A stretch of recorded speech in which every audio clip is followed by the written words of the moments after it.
Welcome back. I'm here with Chris again. We're talking about employee benefit topics as we lead into what we call the open enrollment season, or some of us in the industry just call it the fourth quarter rush, right? And so we're getting prepared for all this, and employers should be doing the same. Welcome back, Chris. Yeah, thanks, Butch. Thanks for having me back again. Yeah, no problem. This is all good stuff. Hopefully some of the employers that are looking at this information that we're able to, provide some value for them. And the first talking point we're going to talk about today is understand the role of employee benefits in the talent attraction and retention, which is, I think, if I recall right, the whole reason why health insurance was offered in the workplace to begin with, right? Yeah, exactly. Well, during World War II, they weren't able to give anybody raises, but they were able to give people benefits, and that was, I'm obviously condensing a lot of things there, but that's kind of sort of the gist of how all this started. For sure, and it's been the biggest incentive to attract talent ever since, right? And obviously there's also the other retirement packages and other stuff that some employers try to throw out there, but definitely, as a company grows, they definitely want to gain some type of competitive advantage. As you've probably seen, you've dealt with smaller groups, larger groups, and everything in between, and these competitive advantage of offering benefits to begin with, because there's a lot of small employers. When I say small, under 50 employees, don't offer these benefits and at all. And so by offering something is usually a good start, but then you have to take it a step further as you move along. Yeah, definitely. I mean, I think that when we're in this environment now where most employers do offer some sort of non-monetary compensation or they offer benefits, and so as an employer, how can you differentiate that, right? So that's I think the important key is that if you're just simply offering medical, dental, vision, 401k, whatever, but you just kind of list those out. There's certain people are going to rule you out as an employer if you're not listing out those benefits. But then again, how can you differentiate? How can you position yourself in a way that the benefits are the reason that they come to work for you? And I've seen plenty of studies, I'm sure you have too, Butch, where the number one thing that people will end up moving jobs for, it's not necessarily for higher pay or to move to a different organization. It's typically they either leave the organization that they're at because they don't like their boss, or two is because they get offered a more robust benefits package somewhere else. Because as like you just mentioned, the benefits package itself, that's a huge piece of somebody's overall compensation. And so, so right or wrong, that's what they're looking at. And that's usually the biggest indicator as if whether or not somebody's going to move on, I should say. Yeah. And obviously if you flip that coin, right, it's also used as a talent retention, or attraction, right? So talent attraction, because now that what your example was, is that one employee left to another company because of better benefits. Well, you could be that employer to offer those better benefits, so you can attract those type of talent. Right. Or even just simply prevent the people that you've got, the talent that you have, keeping them from leaving, keeping them in-house by the company culture. And I think that a lot of times your philosophy on compensation fits within that as well too, the culture that you're creating. So paramount. Yeah. Important. For sure. And obviously with all that, it comes with employee satisfaction, right? And so we're trying to satisfy a need, right? Minimize their financial worries upon claim time, right?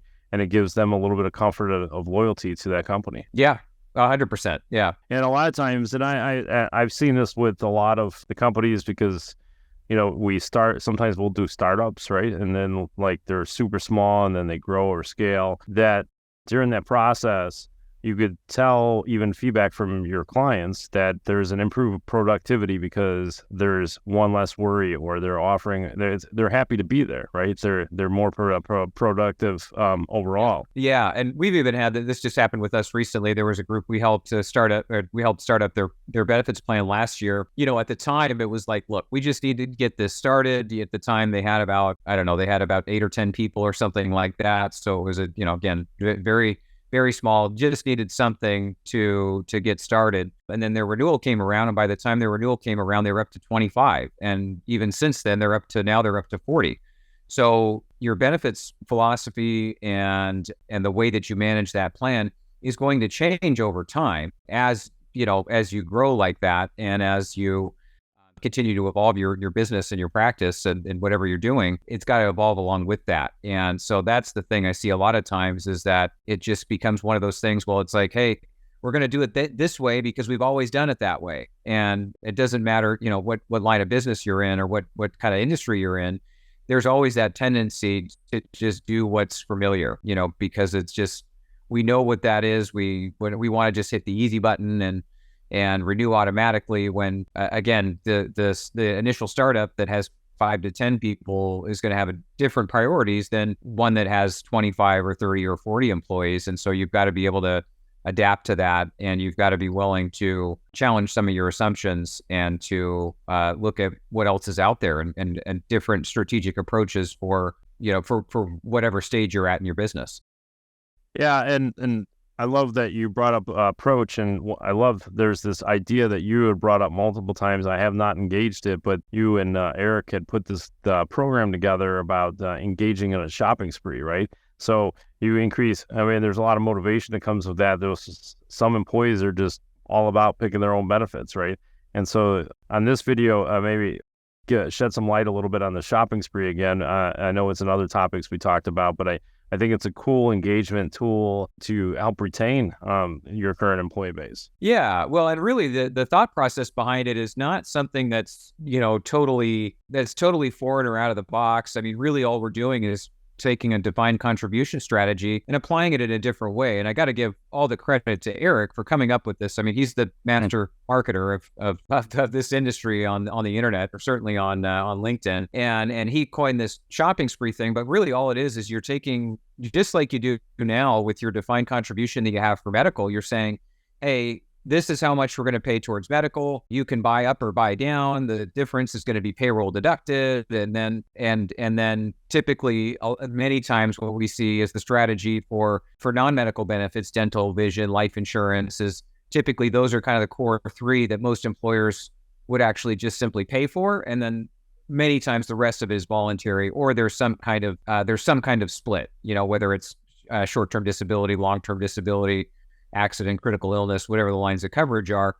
Well, with the approach that we take, and that Eric has led our firm and our partnership to take, is that we just say, hey, look, we've got our contribution for medical, and that's its own separate beast, right? As we've talked about. But then with the non-medical benefits, rather than just buying everybody dental, vision, and life insurance, why not just allocate those dollars and say, hey, we're going to give you as an employee, whatever it is, $50 a month, $100 a month, whatever it is, that you can spend on non-medical benefits. Whatever you want, however you want to do that, it's up to you. But we're going to allocate this defined contribution amount that you can spend any way you see fit. And then during the enrollment process, it allows the employees to then finally have some of that decision-making power for themselves, and allowing them to opt in for the things they really want. They may not care about dental or vision, or they may care about dental but not vision. They may want to have their whole family on dental and not vision, or have life insurance, or buy up short-term disability, or accident, or hospital indemnity, or pet insurance, for crying out loud. Whatever it is, the point is that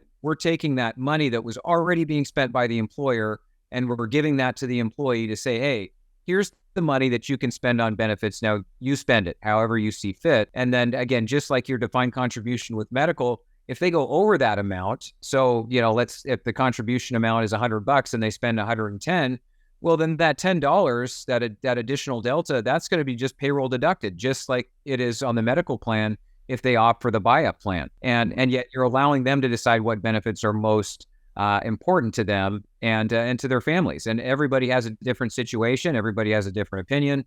The thing I like to tell people is, look, if you just buy them dental, vision, and life insurance, that's all they're going to take, right? Because the benefits plan is the 1 year, or the one time a year that they get to spend the boss's money. Well, now you're giving them that money. Now it must be spent on benefits. It's not as though they can keep that or anything like that. It must be spent on benefits, and they can spend it on any of those benefits that are being offered. And the smartest employers offer everything under the sun and just say, hey, here's your budget, and you spend it however you see fit. And it's greatly increases engagement. It really increases the employees' satisfaction overall in the benefits package, because now if they're part of that decision, they can't really complain about it, right? They might have little complaints here and there, but you won't have these broad complaints from people that you've typically had, because again, now they're involved in the process. So if they want to complain, they can look in the mirror, right? Because they're the ones that got to pick those lines to coverage that they're enrolled in at this point. So yeah, definitely, it offers a degree of flexibility and somewhat personalization, and I think in the end it creates an element of ownership. And anytime you've not that I want to reference employees to kids necessarily, but like it's like engaging kids where you're able to create some type of fun activity and let them create it and own it themselves, and all of a sudden you got productive kids, right? And so these employees in the workplace, they get excited about some of this stuff, and that's great. That's what they're designed for, and that element of ownership gives them a little skin in the game, I guess, for the company, right? And so there's definitely some, it increases the important role of what employee benefits does for the workplace. Oh yeah, absolutely. And I think that's a totally fair comparison, first of all. Okay. I mean, they didn't want any negativity out of that one. No. Well, I think it's fair. Hey, kids are human beings. We're all human beings, and we all have the same tendencies. Kids just have less of a filter than us as adults, right? So depends on who you talk to, right? Yeah. Yeah, for sure. And obviously, and that's a reflection on your the company's brand, right? And so as these employees are further engaged and they're talking to the customers and clients of those who you serve and pay you money, right? And that there's an ROI related to that. And it gives a better image for the company. Yeah. Oh, yeah.